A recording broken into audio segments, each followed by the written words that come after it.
Hello friends, welcome back. तो जैसा कि अब आप देख सकते हैं कि मैं आपके पास द हिंदू एडिटोरियल लेकर आया हूं और मुझे लगा कि रेगुलर पैसेज तो मैं आपके पास ला ही रहा था, लेकिन एक करंट अफेयर्स पर एक पैसेज मेरे पास मुझे आपको लेके आना था और उससे आपको एक बेनिफिट मिल सकता है कि अगर लॉकडाउन खुल जाता है इन नियर फ्यूचर और उसके कुछ ही दिन या महीनों बाद अगर कोई एग्जाम आपका बैंक का आता है तो क्या पता ये पैसेज आपको फायदा दे दे, है ना। इन्फॉर्मेशन आपके पास होगी तो फिर आपको वो काम में आएगी। तो जैसा कि मेरे बहुत से स्टूडेंट्स में मुझे पता है कि वो द हिंदू पढ़ते हैं और बहुतों ने द हिंदू स्टार्ट तो किया लेकिन उन्होंने बाद में गिव अप कर दिया, नहीं पढ़ा उसको। ठीक है, अब रीज़न जो भी रहा उसका, लेकिन है ना, जो मुझे लगता है वो रीज़न ये है कि पहली बात तो न्यूज़पेपर पढ़ना एक टीडियस माने बहुत मेहनत वाला काम है क्योंकि इसमें रिजल्ट्स तुरंत नहीं मिलते। आप ये सोचें कि आज आपने न्यूज़पेपर पढ़ा और आज ही आपकी इंग्लिश इंप्रूव हो जाए तो आप ये गलत सोच रहे हैं, ऐसा नहीं होता कभी भी। इंग्लिश एक लर्निंग प्रोसेस है ना, वो एक लॉन्ग टर्म प्रोसेस है। ठीक है, एक ऐसा प्रोसेस जो दिन महीने साल भी लग सकते हैं। अगर आपकी स्ट्रैटेजी सही हुई तो जल्दी आपको रिजल्ट मिलेंगे, स्ट्रैटेजी गड़बड़ हुई तो रिजल्ट्स आपके बहुत देर बाद मिलेंगे या फिर नहीं मिले, ऐसा भी हो सकता है। ठीक है, तो आई एम श्योर आप लोग द हिंदू अखबार पढ़ते होंगे। ठीक है ना, जितने लोग भी पढ़ते हैं प्लीज़ मुझे यस लिख के कमेंट में बताएं। लेट्स सी कि कितने लोग अखबार पढ़ते हैं ये। और अगर मैं ईमानदारी से बताऊं तो in general I don't read newspapers. ठीक है, जो मेरे स्टूडेंट्स हैं वो इस बात को जानते हैं, मैंने इस बात को क्लास में भी बताया है कि मैं ना डेलिबरेटली बैठ के द हिंदू नहीं पढ़ता हूँ, लेकिन हाँ मुझे इन्फॉर्मेशन रहती है। ठीक है, मैं जो लेटेस्ट अपडेट्स होते हैं उनको मैं जानता हूँ कि क्या क्या हो रहा है, क्योंकि मैं कहीं ना कहीं इसको कभी मेरे पास द हिंदू का एप्लीकेशन है ना मेरे फ़ोन में, मैं उसमें इन्फॉर्मेशन को देख लेता हूँ ना, और भी सोर्सेज में वहाँ से इन्फॉर्मेशन को देख लेता हूँ, तो जानकारी रहती है मुझे। ठीक है ना, I love reading in general but not selective reading. ठीक है ना, आप सोचे कि मैं बहुत सेलेक्टिव होकर पढ़ता हूँ, द हिंदू ही पढ़ना है मुझे, ऐसा नहीं है। ठीक है, मेरे सामने अगर कोई और अखबार आ जाता है जैसे लाइव मिंट आ गया तो मैं उसको पढ़ लेता हूँ। ठीक है, उसका जो ऑरेंज कलर मुझे बहुत अपील करता है, पसंद है मुझे। ठीक है, इकोनॉमिक टाइम्स है, मैं वो पढ़ लेता हूँ। है ना, कुछ भी आप मुझे पेश करें, अगर मुझे कुछ वो हेडलाइन अपील करती है तो मैं पढ़ने बैठ जाता हूँ। ऐसा कुछ भी नहीं कि मैं द हिंदू ही स्पेसिफिकली पढ़ता हूँ, लेकिन जितने भी कॉम्पिटिटिव एग्जाम्स होते हैं, ठीक है ना, उसमें रिकमेंडेशन द हिंदू की ही होती है। ठीक है, तो चलिए फिर स्टार्ट करते हैं। तो सबसे पहले वोकैबलरी से डील करते हैं, जो वर्ड्स इस पैसेज में आपको मिलेंगे जब हम पढ़ रहे होंगे इसको। ठीक है, उस पर हम चर्चा कर लेते हैं। तो पहला वर्ड है पार्शली। पार्शली माने पूरी तरह से नहीं, है ना, not completely, half or not full. Then the second word is relax. It means to ease or stay calm. ठीक है, रिलैक्स का मतलब जो नॉर्मली होता है, जैसे मैंने आपसे बोला कि भाई आप परेशान मत होइए, रिलैक्स रिलैक्स करिए, तो वो रिलैक्स एक अलग हो गया, लेकिन ढिलाई बरतना भी यहाँ पे इसका मतलब है। ठीक है, जैसे कहा कि रूल जो है ना वो पूरी तरह से लागू कर दिया गया, माने स्ट्रिक्ट हो गए। अब मैं आपसे कह रहा हूँ कि भाई स्ट्रिक्ट हो रहे हैं लेकिन दो चीजों में आप हमको माफ कर दे, छूट दे दे हमको, तो मैं कह सकता हूँ now I have been relaxed on two counts. ठीक है, I have been relaxed on two things. Okay, तो रिलैक्स का मतलब यहाँ पे ढिलाई बरतना है। Then flattening the curve, curve को फ्लैट करना, that means to release the pressure or lessen the effect. अगर आप लॉकडाउन से जुड़ी इंफॉर्मेशन या फिर कोरोना वायरस के इन्फेक्शन से जुड़ी इंफॉर्मेशन अगर आपको मिल रही है, आप इनके बारे में डिटेल्स पढ़ रहे हैं, तो फ्लैटनिंग द कर्व आपको पता चल गया होगा या फिर आपने इस पर, है ना, कुछ चर्चा सुनी होगी। आइए देखते हैं। तो मैं आपको पहले तो हाँ ये इमेज दिखा देता हूँ, फ्लैटनिंग द कर्व का मतलब क्या हुआ। ठीक है ना, तो देखो अगर हम लॉकडाउन की स्थिति में नहीं है तो क्या होगा, लोग नॉर्मल लाइफ जी रहे होंगे, है ना, भीड़ भड़के वाली जगह पे जा रहे होंगे, है ना, और लोगों के कांटेक्ट में आ रहे होंगे। ठीक है ना, प्रॉक्सिमिटी बहुत ज़्यादा रहती है। और अगर आप किसी, है ना, बिल भरने की लाइन में खड़े हुए हैं या फिर आप किसी, है ना, पैसेंजर ट्रेन में या बस में सफ़र कर रहे हैं, तो ऐसे भी सिचुएशंस मैंने तो नोटिस किए हैं, पता नहीं आपने नोटिस किए हैं कि नहीं किए हैं, कि जहाँ पे हम एक दूसरे के पसीने को भी सूंघ रहे होते हैं। अब आपको बड़ा अजीब सा लग रहा होगा लेकिन ये एक फैक्ट है। ठीक है ना, तो लॉकडाउन की स्थिति में हुआ क्या कि लोगों का कांटेक्ट टूट गया, सोशल डिस्टेंसिंग होने की वजह से, है ना, ये संक्रमण जो है वो सुस्त हो गया। है ना, उतना इफेक्टिव नहीं रहा, उतना एक्टिवली ये ग्रो नहीं कर पा रहा है। ठीक है, तो इन्फेक्शन क्या हुआ, इन्फेक्शन कम होने की वजह से आप देख सकते हैं कि जब लोग कांटेक्ट में ज्यादा आ रहे थे तो एक इंसान दूसरे को, दूसरा तीसरे को, तीसरा चौथे को अफेक्ट करता जा रहा था और ये कर्व ऊपर की तरफ बढ़ता जा रहा था। ठीक है ना, फिर है ना दवाइयों के मेथड से या फिर आप कह सकते हैं उनको है ना क्वारंटाइन करने की वजह से ये कर्व धीमे धीमे नीचे आ रहा था। लेकिन अब क्या हुआ है कि क्योंकि सोशल डिस्टेंसिंग बढ़ा दी गई या कर दी गई, इस वजह से कांटेक्ट बहुत स्लो हो गया, इसलिए कर्व जो है इतना फ्लैट दिख रहा है। ठीक है, तो आप ये देख सकते हैं जो लाइन बन रही है ये ऑलमोस्ट इस लाइन के बराबर है, इस कर्व के बराबर है, तो इसी को बोला जाता है फ्लैटनिंग द कर्व। ओके, आगे बढ़ते हैं। नेक्स्ट है put out, that means to display, ना प्रकाशित करना या प्रदर्शित करना। Backdrop, to serve as a background, जैसे इस वक्त आप देख सकते हैं जो भी मैंने लिखा हुआ है उसका कलर है ब्लैक, लेकिन ये ब्लैक आपको दिख रहा है व्हाइट बैकग्राउंड में। ठीक है, ये दिख रहा है आपको व्हाइट बैकग्राउंड में, तो आप कह सकते हैं what is the backdrop of this, है ना टेक्स्ट, इस टेक्स्ट का बैकड्रॉप क्या है, आप ये कह सकते हैं। और है ना बैकड्रॉप का मतलब आप कह सकते हैं आधार भी, आधार क्या है इसका। अगला है rammed up, that means to strike with heavy force, बहुत ताकत के साथ में किसी को मारना है या स्ट्राइक करना होता है ramp up. Then the word is populous, that means large number of people. Populous word जो है पॉपुलेशन नाउन से आया हुआ है, इसका मतलब होता है जनसंख्या। तो अगर मैंने आपको बोला कि दिस सिटी इज पॉपुलस, माने सिटी में बहुत ज्यादा संख्या में लोग रहते हैं। Okay, then the word is quarantine, ये वर्ड तो आपने बहुत सुना होगा, क्वारंटीन, क्वारंटाइन। ठीक है, that means state or period of isolation ना, एक एकल या अकेले है ना करने की एक प्रक्रिया है जहाँ पे लोगों को अकेला कर दिया जाता है। जैसे मान लीजिए किसी को है ना अगर कोरोना वायरस इन्फेक्शन ना ये सिम्टम अगर आप पॉजिटिव मान लिए जाते हैं तो फिर उसको भीड़ से अलग कर दिया जाता है, that means he is now in quarantine. Then the word is prevalence, prevalence का मतलब होता है वाइड स्प्रेड, है ना विस्तृत होना, बहुत दूर तक, बहुत ज्यादा है ना डिस्टेंस में फैला होना। Then the word is mapped, इसका मतलब होता है रिप्रेजेंट करना। ठीक है, रिप्रेजेंट मतलब जैसे आप है ना कोई चीज प्रदर्शित करते हैं किसी को सिंबल मान के, है ना उसको बोलते हैं मैप होना। Urbanization, that means making a place more urban, urban का मतलब होता है शहर और अर्बनाइजेशन का मतलब होता है शहरीकरण। Spike, that means to increase, है ना स्पाइक का मतलब होता है तेजी से बढ़ना। Reconcile, that means restore friendly relation, ठीक है दोस्ताना व्यवहार को रीस्टोर करना माने पुनः विकसित करना या पुनः स्थापित स्थापित करना। Alleviate, make suffering less severe, है ना परेशानी को है ना कम प्रभावशाली बना देना, उसको बोलते हैं alleviate. Then the word is vulnerable, that means easily harm, जिसको नुकसान पहुंचाया जा सके बड़ी आसानी से, उसे हम कह सकते हैं वल्नरेबल।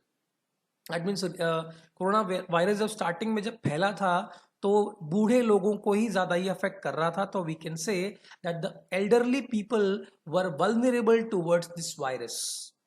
ठीक है, इस वायरस से वो वल्नरेबल थे, मतलब ज्यादा जल्दी वो अफेक्ट हो रहे थे, और अब हम देख सकते हैं कि बच्चे भी इससे अछूते नहीं रहे हैं। Then the word is pandemics, that means something occurring over a wide geographic area, कुछ ऐसा है जो जोग्राफिक एरिया में अफेक्ट करता है। और पैन का मतलब होता है विस्तृत, फैलाव। ठीक है, टोटल, जैसा कोई ने बोल दिया pan India, that means across India की बात हो रही है, पूरे इंडिया की बात हो रही है। अंडरलाइन का मतलब होता है किसी चीज का बेसिस, बेसिस ऑफ समथिंग, आधार। Then perspective means view point, ना विचारधारा, दृष्टिकोण। रोल आउट का मतलब होता है to present for the first time, पहली बार किसी चीज को पेश करना। ठीक है, acute, something that becomes severe very quickly, acute का मतलब होता है कोई चीज बहुत जल्दी घातक बन जाए, बहुत ज्यादा विकराल रूप ले ले, है ना बुरे से बदतर हो जाए, तो उसको बोल सकते हैं acute. Stigmatization, that means to treat someone or something unfairly by disapproving him or her. ठीक है, किसी भी व्यक्ति या वस्तु को अगर आप है ना डिसअप्रूव कर देते हैं या उसको खारिज कर देते हैं, उसको आप ना कलंक लगा देते हैं या फिर आप उसको इनकार कर देते हैं, है ना उसको अनफेयरली तरीके से आप ट्रीट करते हैं, तो उसको कह सकते हैं stigmatization. Then the word is xenophobe.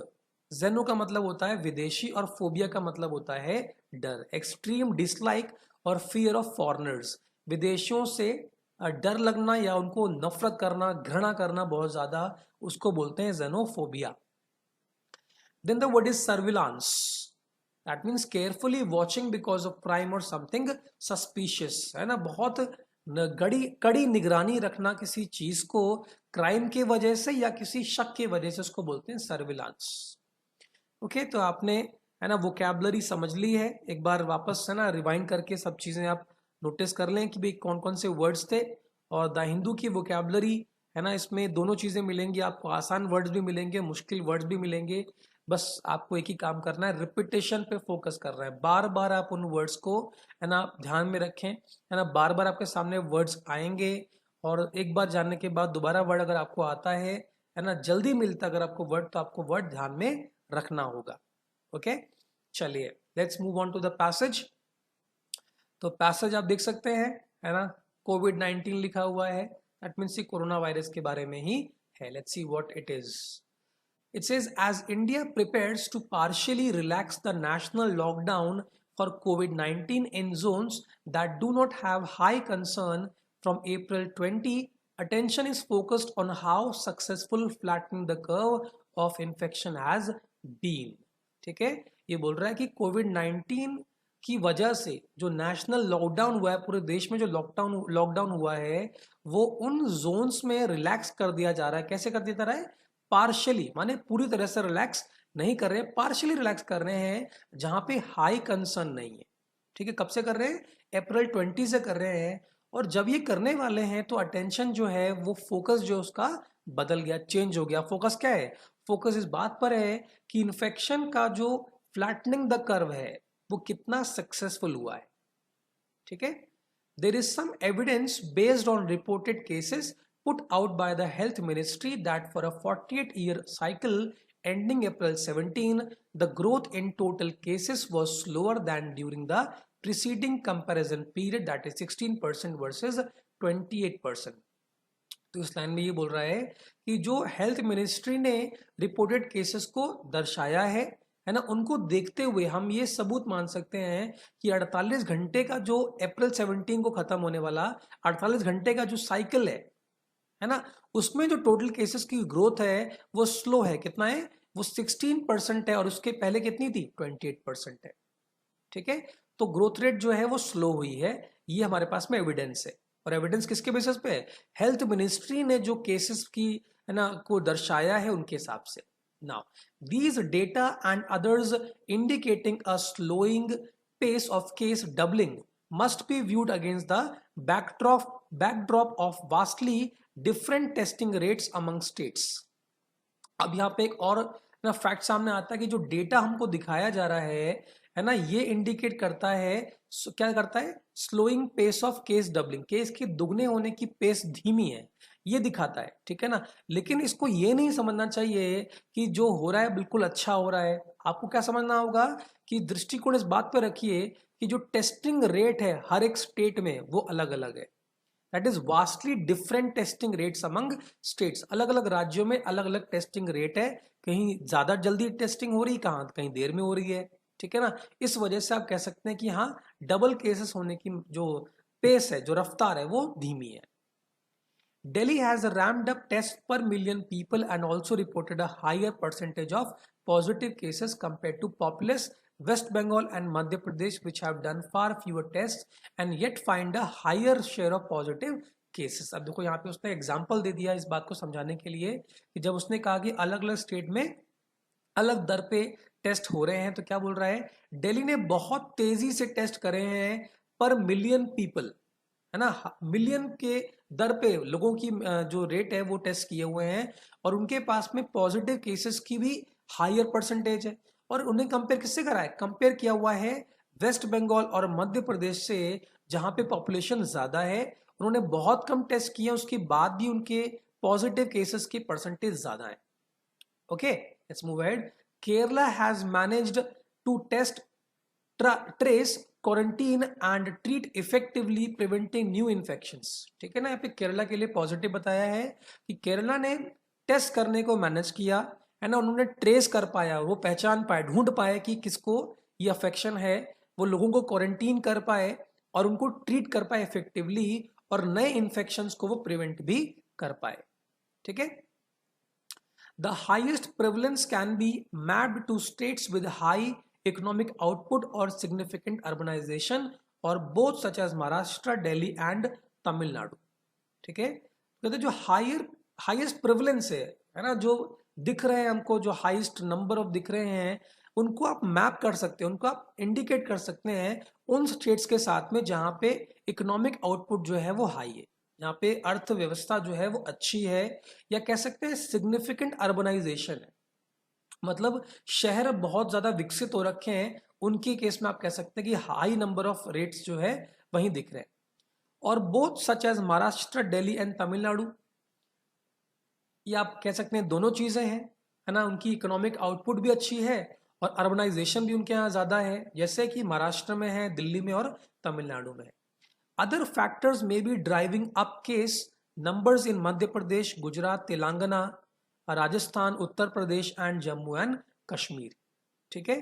फिर कहता है बाकी फैक्टर जो हैं वो केसेस को may be driving up cases, वो जो केस नंबर जो बढ़ रहे हैं मध्य प्रदेश में, गुजरात में, तेलंगाना, उनके और दूसरे फैक्टर्स हो सकते हैं।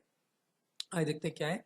The most recent ICMR data appear to show a spike 2154 new cases in a single day reported on April 18। तो ICMR की जो रिपोर्ट है बहुत रीसेंट रिपोर्ट की बात कर रहा है, जहां पे 2154 नए केसेस एक ही दिन में रिपोर्ट किए गए हैं 18 अप्रैल को। ये स्पाइक मतलब सडन इंक्रीज दिखा रहा है। These are clear pointers for the center and states as they try to reconcile public health and economic measures or to alleviate the deep distress and damage caused to million। ठीक है, ये clear pointers हैं, ये वो indicators जो साफ हमको दिखाई देते हैं, जो सेंटर और स्टेट दोनों के लिए हैं, जहां पे वो ट्राई कर रहे हैं, कोशिश कर रहे हैं कि पब्लिक हेल्थ बिल्कुल नॉर्मल हो जाए, जैसे पहले थी बिल्कुल वैसे हो जाए, और इकोनॉमिक मेजर्स वो जो रख रहे हैं ताकि वो डीप डिस्ट्रेस को, बहुत ज्यादा ना परेशानी को, डैमेज को, जो मिलियंस को कॉज करता है, जो लाखों लोगों को अफेक्ट करता है, उसको वो कम कर सके, उसका असर जो है वो कम कर सके। ठीक है। Next paragraph.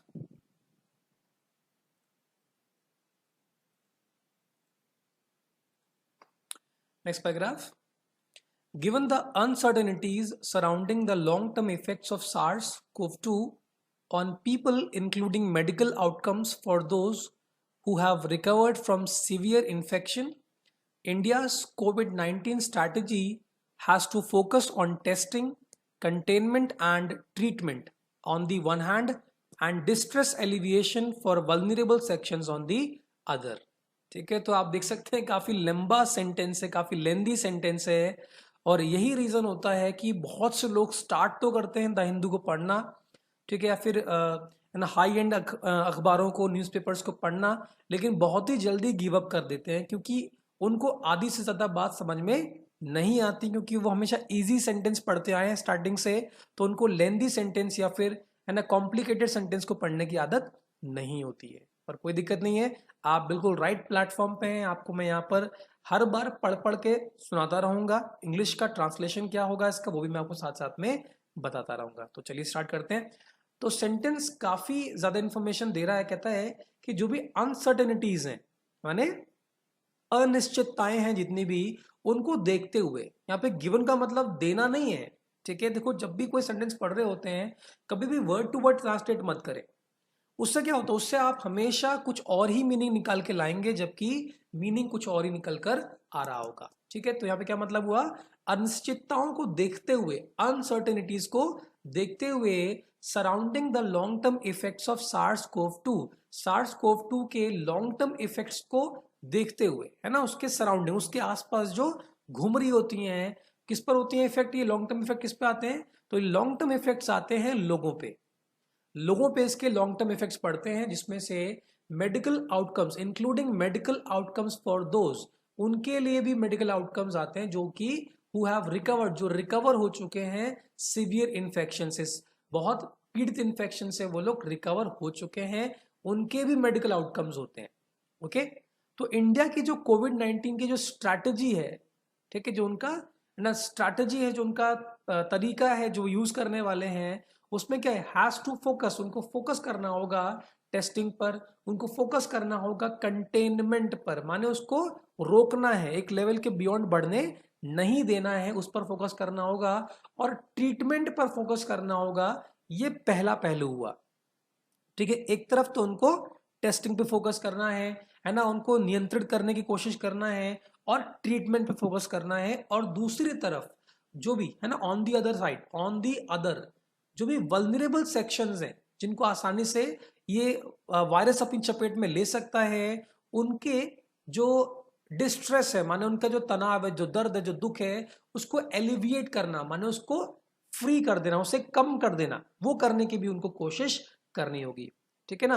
अब वो यहां से अब ग्रामर क्वेश्चन बन सकता है, इंडिया से लेकर आपका अदर तक अगर आपको मैं सेंटेंस दे दूं और इसमें मैं आपसे पूछूं कि बताइए ये सही है या गलत, तो आपको क्या हो सकता है, थोड़ी दिक्कत है, क्योंकि इसमें ये जो फोकस ऑन है, ये ऑन एक बार लिखा हुआ है, लेकिन focus on testing, focus on containment, focus on treatment and focus on distress alleviation, इतने सारी चीजों को जोड़ के रखता है ये वर्ड फोकस, ठीक है।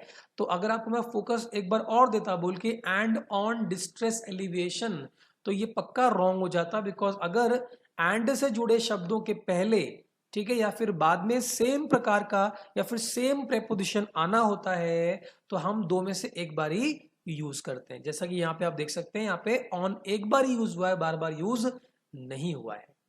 ओके, आई एम श्योर ये सेंटेंस आपको समझ में आ गया होगा कि जितने भी आपके जो सिवियर जो वायरस होते हैं, जिसके लॉन्ग टर्म इफेक्ट्स होते हैं, उनको देखते हुए और उनके साथ साथ में जो अनिश्चितताएं हैं, जो अनसर्टेनिटीज हैं, उनको देखते हुए इंडिया की जो कोविड-19 की स्ट्रैटेजी है उसको फोकस करना होगा टेस्टिंग पे, कंटेनमेंट पे, ट्रीटमेंट पे, और डिस्ट्रेस को एलिविएट करने पर भी उनका फोकस होना चाहिए, जो किसके लिए, जो वल्नरेबल सेक्शंस के लिए है, जो कि जिनको आसानी से ये वायरस अपने चपेट में ले सकता है। आगे बढ़ते हैं।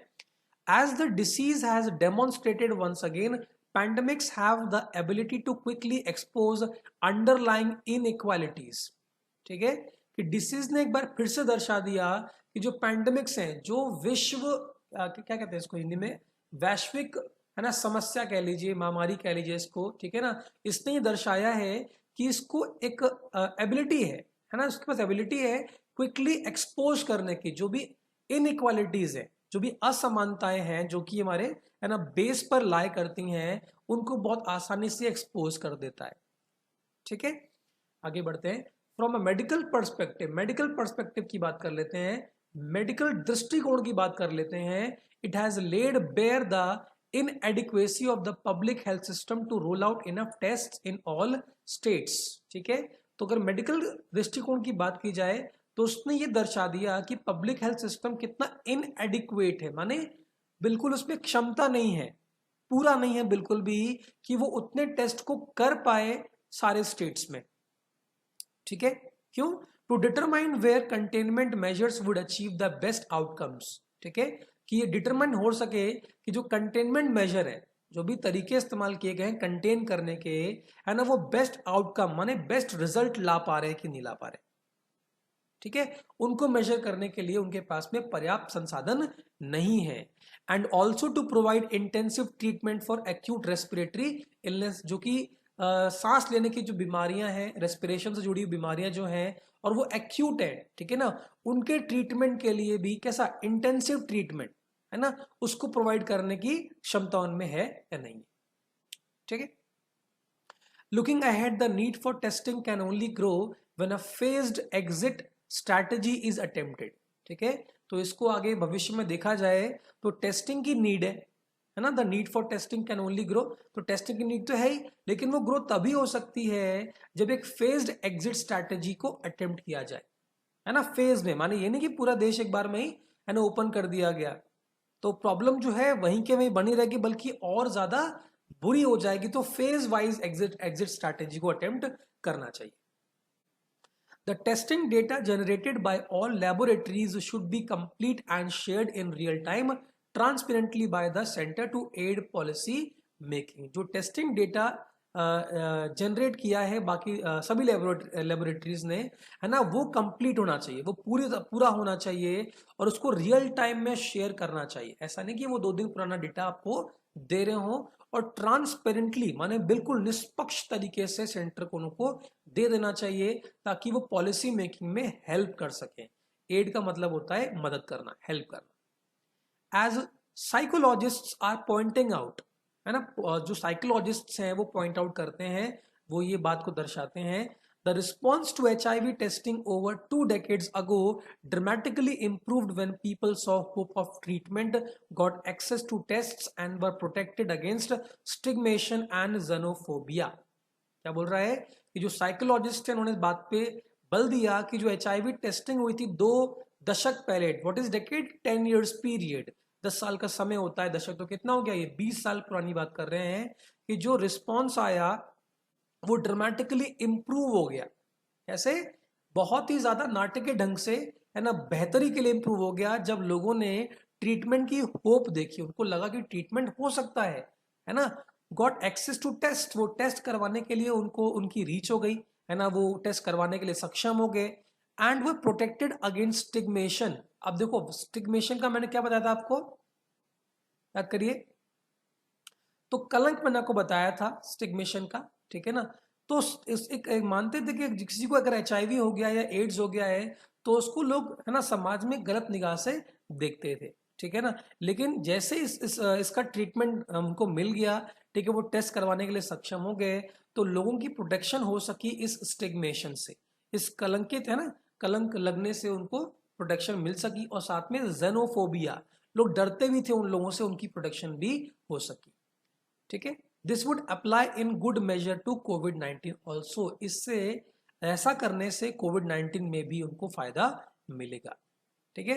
Flattening the curve will require clear messages on preventive health and steps to help people maintain strict quarantine where indicated without suffering economic losses and carry out regular surveillance testing and symptom monitoring, ठीक है।